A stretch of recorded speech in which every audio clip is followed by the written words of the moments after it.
Hello everyone, how are we doing? I picked up crochet again. Being so real with you, like unfortunately I felt like I really did my due diligence on this book, this series. But then when I was researching a little bit today, I realized that I in fact did not. So I read the Earthsea series by Ursula Le Guin. The ones that I read, there are 6 books. The ones that I read was the first 4. So I read A Wizard of Earthsea, The Tombs of Atuan, The Farthest Shore, and Tahanu. There is also, and I want to say, A Wizard of Earthsea was published in 1968. The Tombs of Atuan was published in 1970. The Farthest Shore was published in 1972. Very normal.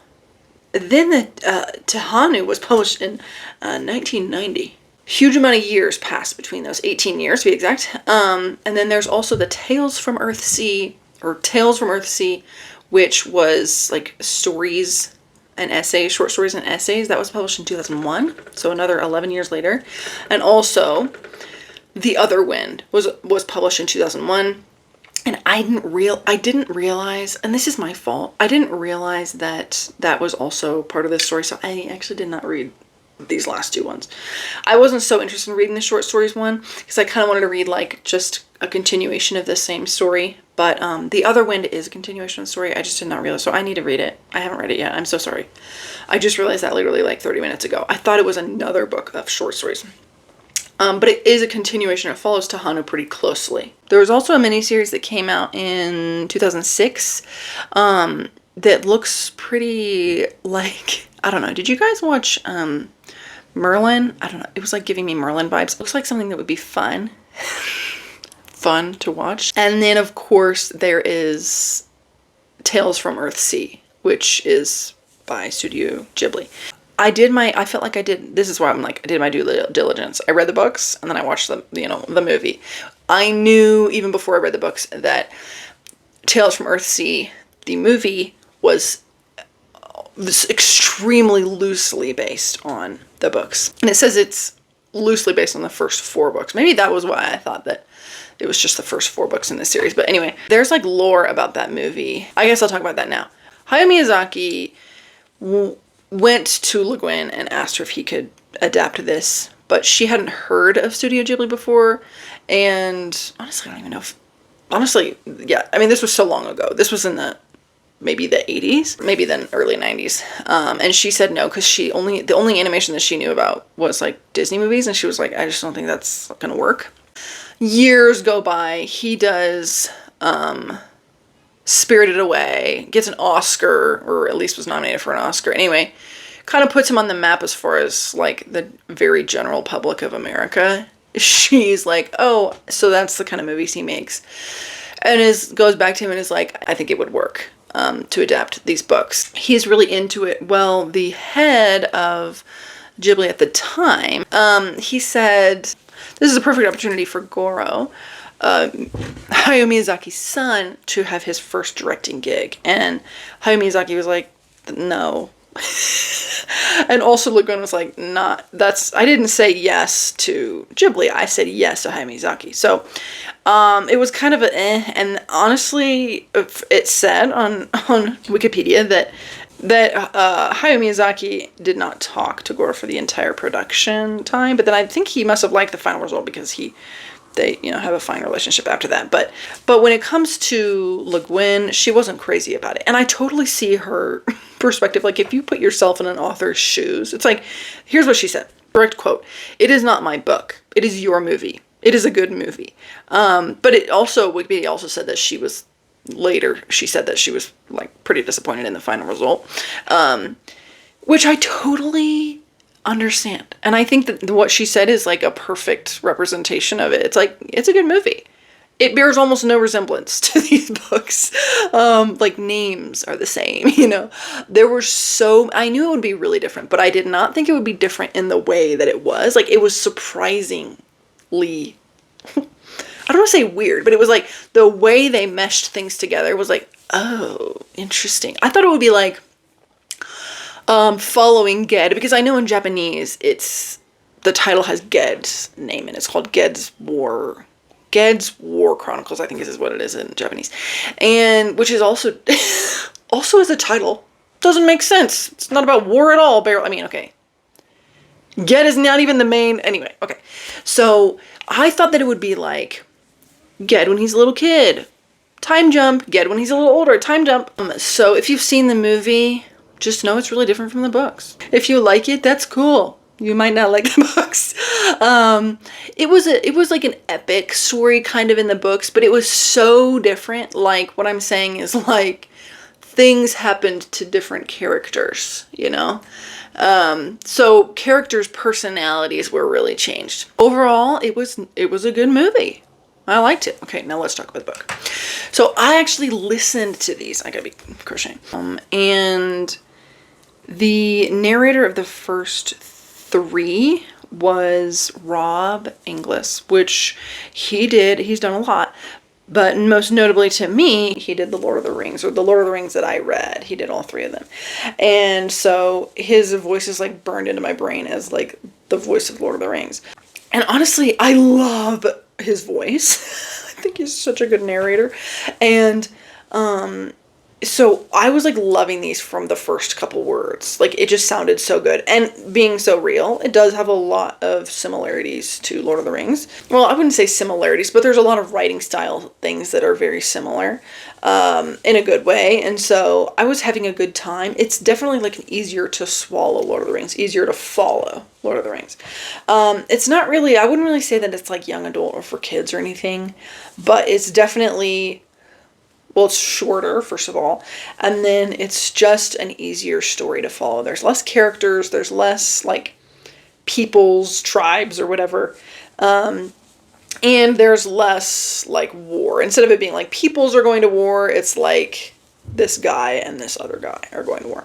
The story of a wizard of Earthsea is Ged's story, and starts when he's really young, goes through his schooling at his like wizard school. The world is very like male dominated. He has to travel far to find this adversary that he's, you know, been being like followed by.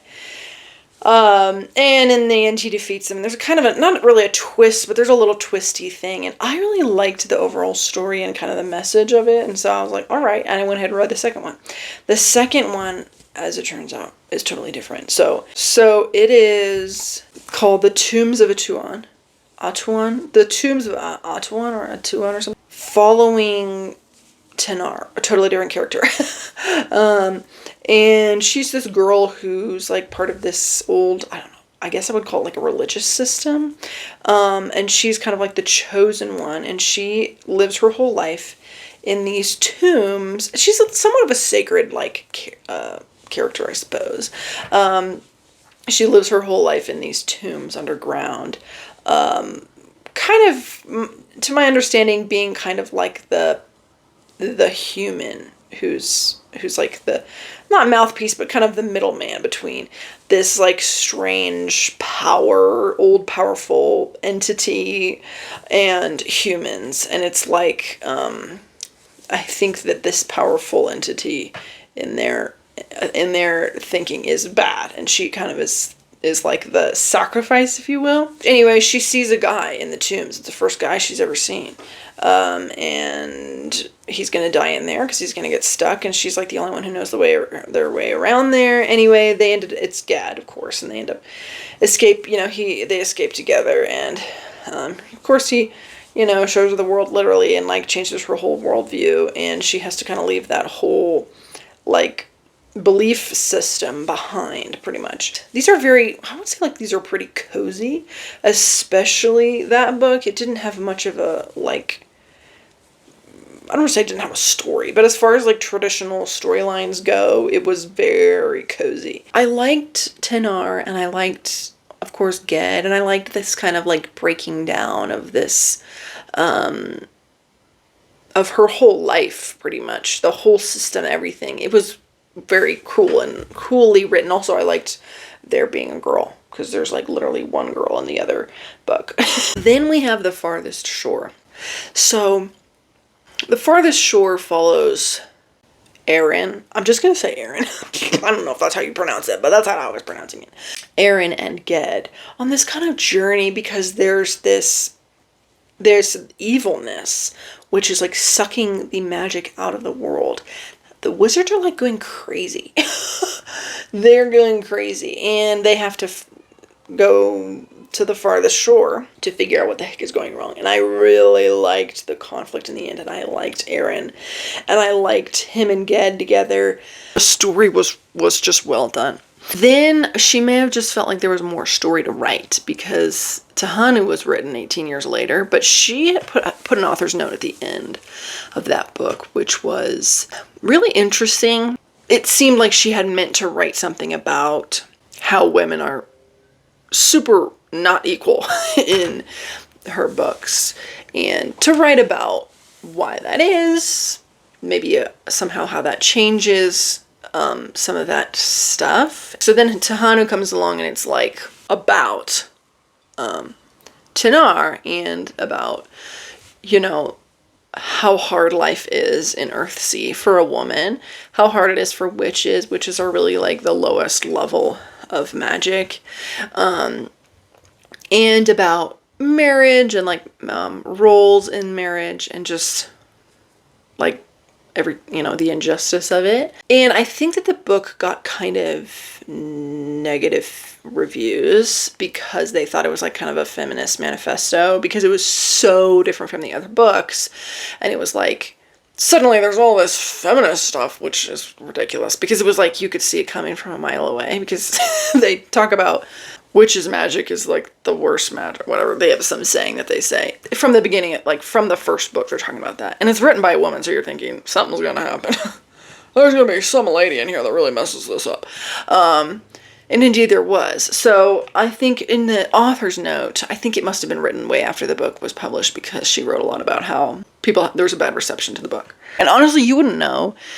If you didn't know that these books were written, those last two books were written so far apart, you wouldn't have guessed it. It doesn't really seem like it. Because the Tombs of Atuan is also from a lady's perspective, the same lady. And so it kind of makes sense. It's like, it's back and forth, and their stories are pretty intertwined. Did I say this already? The movie is mostly the story of the last two books, of those two books. Sorry, not last two, but the third and fourth books. Like I said, I didn't read the fifth one, unfortunately, but I plan to. But I liked the story. I liked the characters. Once again, it was pretty cozy.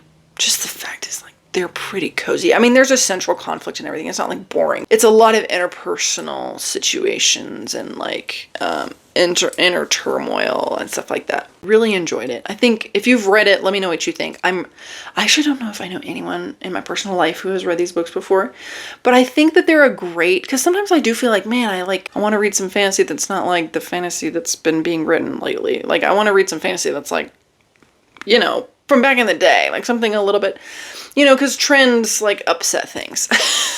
And I don't want to read, like, I get bored. I get tired of the fantasy that I've been reading that's like current fantasy. But I felt that it was really good, and it was not bite-sized, because they're not that short, but it was, some fantasy things are so long, so it was really nice to have like a shorter, like I finished these in a couple of days, and they were enjoyable, and they're kind of like, it's not like, they were good to listen to because I loved the narrators.